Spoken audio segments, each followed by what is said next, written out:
March 13th, 1982 serves as a day that will be forever remembered by the Copperhead family. On that day, the 161st lost not only an airplane, they lost 4 members of their family. It was about 9:30, about 10:30 in the morning, and my wife come out and said, it's the guard, they said, need to talk to you immediately. It was an overcast day, not overcast, broken. And I think the ceiling was maybe 1,000 feet. And it was a nice day.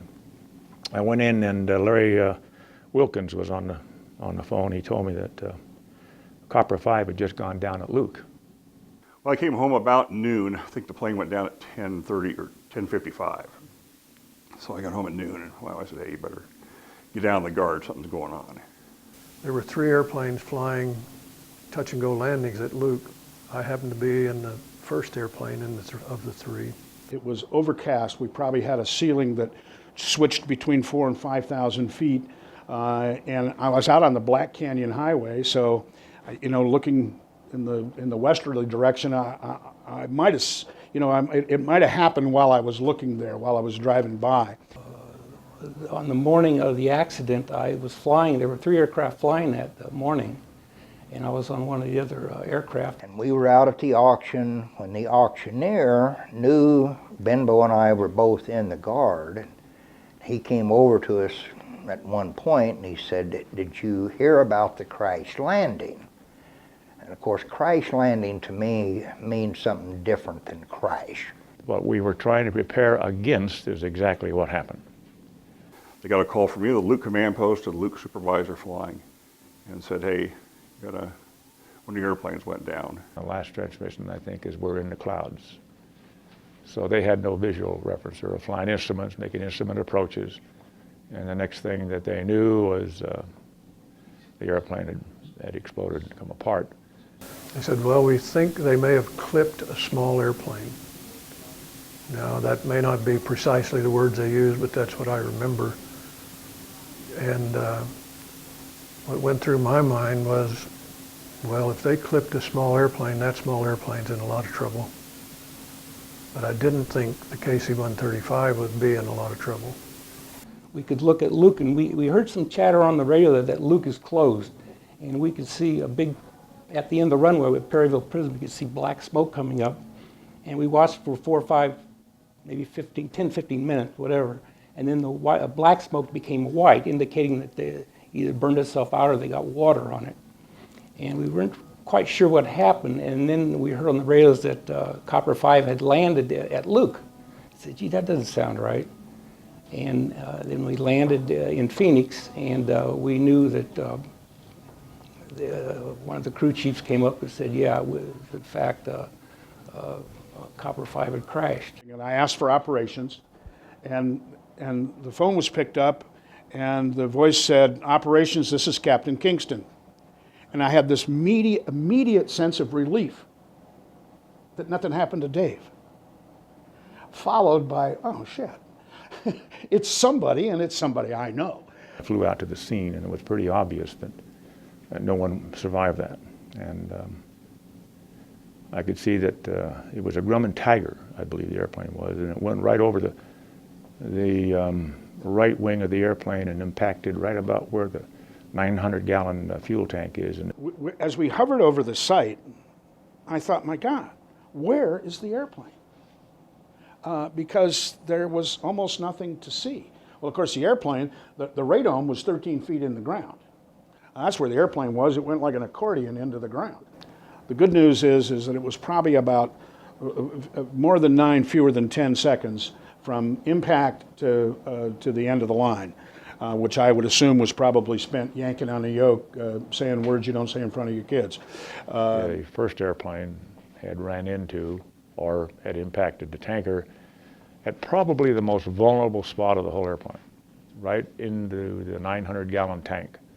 The walk around the crash scene, I neither want to talk about nor recall very much. Corrine, Ted's daughter, was on the console when the airplane crashed.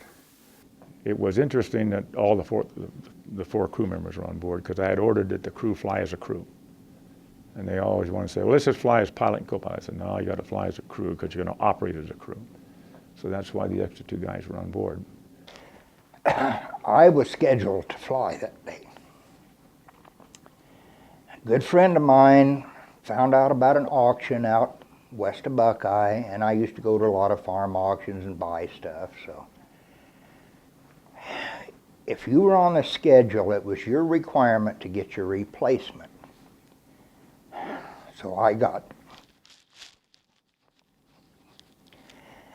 Don Plow to fly, which was not very hard to do. You ask him to fly and he'd be right here, so.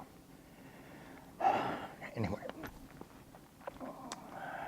He was a major, Shear, later to be our wing commander down the road, but he was a safety officer, and he's preparing a preliminary safety report, and you know, no computers back then, so here I am sitting at the typewriter, you know, typing up the form for him, and the tough part was, you know, typing the guys' names, and then under injuries, typing an F for fatal, so, yeah. Truman Young's wife was at the gate. So they brought her in, and she sat down, and she said that she had been listening to the radio and heard there was an airplane accident at Luke, and I said there was. She wanted to know if her husband was all right, and I said no. But she was in shock. It didn't get to. She didn't understand what I was really saying. She wanted to get up and go to Luke and be at the hospital. I said no. You know, kind of a small operation. You get to know these guys, and you know, we'd all go fly together, and then after we'd fly, regardless of what time it was, we'd sit around and have a beer. Ted Beam was a great navigator, funny. He had you laughing all the way to Honolulu. But he was always concerned about midair. I remember that about him. Colonel Beam was somewhat of a prankster. That former Marine mentality, if you will. Kind of hard-headed in some ways and independent on a lot of other stuff. So, of course, we ragged him big time about whatever he'd do stuff, and you know. Colonel Floor and Colonel Beam were full-time. Colonel Floor was the flying squadron commander, and Ted Beam was the director of operations and training at the time. And interestingly, split 2 and 2 between full-timers and part-timers. Although both Ted Beam and Jim Floor had done substantial shifts as M-Day soldiers. Each of them had been out in the business world and ended up here finishing their careers. When Colonel Floor used to pull alert, and for some reason he'd always smoke my cigarettes when he came on, so I had to be sure to bring an extra pack of cigarettes. Jim Floor was a pilot in the Guard for a very long time. We flew F-86s and 104s and C-97s and KC-135s. On my first trip with the Guard, it was with Don. We were going to Mildenhall, and we were leaving Phoenix, but we had to spend the night at the Pease Air Force Base in New Hampshire.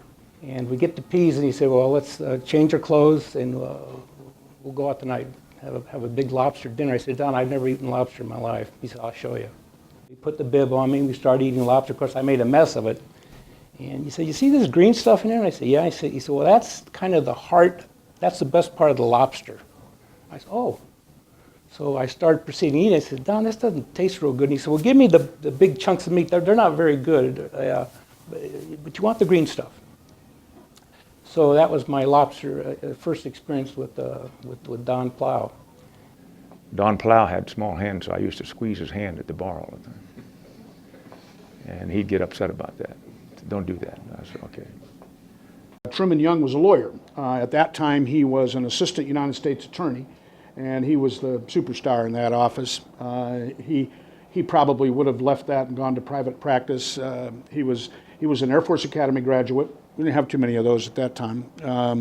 But he was a guy who had gotten, when he finished his active duty requirement, he came here, and he was one of our superstars for sure. Truman Young was an up-and-coming young man who would have been probably a candidate for a tag or probably governor of the state. He was running for the legislature, smart guy, really a neat guy. And they were all super guys, and They were true patriots, and they loved their country very much. They were very, very strong people. You know, the guys in the fighter business, they go to funerals periodically because it happens in their business. But those of us who fly around in, you know, buses with wings, it doesn't happen very often. But when it happens, it's devastating because it's a lot of people. And sometimes we were pretty casual in the Guard, but those guys weren't casual about their flying job. They were very, very professional, every one of them. It was pretty rough on all of us. We took it very personal. You know, you think because you're a flight crew, you know, you got the world by the tail, and all of a sudden you find out you're not. You find out about your own mortality, or you know, and it makes you think about a lot of things. And I had a lot of trouble sleeping because I liked those guys. They were all guys I looked up to, and I've known them all since I'd been in the Guard or since they'd been in the Guard, and they're part of the family. Fellow Guardsmen, family, and you know, that's kind of hard for a lot of people to understand, that you're in the military, but that's part of your family. First of all, I believe we in the Guard should remember Copper 5 as a professional crew who did things right. The investigation showed that they were on speed, on course, in the right place, right where they were supposed to be.